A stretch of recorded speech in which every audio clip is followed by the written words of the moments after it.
Shopping for the holiday at mom and pop stores. Well, it's an issue that is important to the CEO of American Express, Stephen Squeri, growing up in Astoria, Queens, first job at the local deli, and to Amex's brand ambassador, Lin-Manuel Miranda, playwright, composer, performer, of course, behind the hit show Hamilton, and a small business owner himself of the Drama bookstore in Times Square, where we all got together for this interview.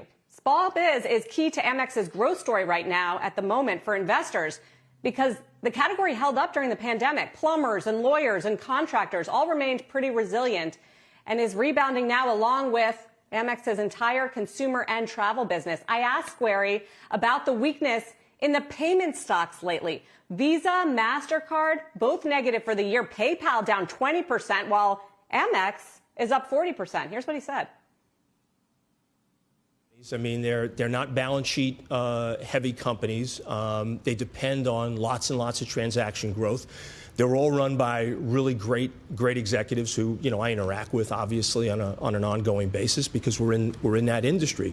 And our business is a little bit different, right? I mean, our business we're more of a monoline and we're focused on, consumer, small business and corporate spending. And we make money three different ways, right? We make money from fees we charge, we make money from the billings, we make a little bit of money from lending.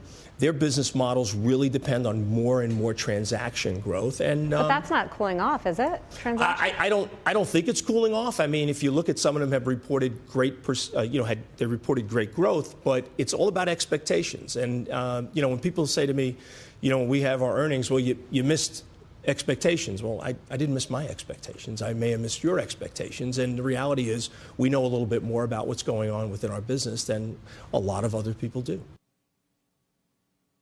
As for that very strong consumer spending, it is not cooling off. Amex CEO giving me some new numbers. For October, he told me business continuing to boom, up 8% over 2019 levels, pre-pandemic. And that factors in the impact of travel, which is still down for that period. Through November, he says, they're up about 20% on retail spending.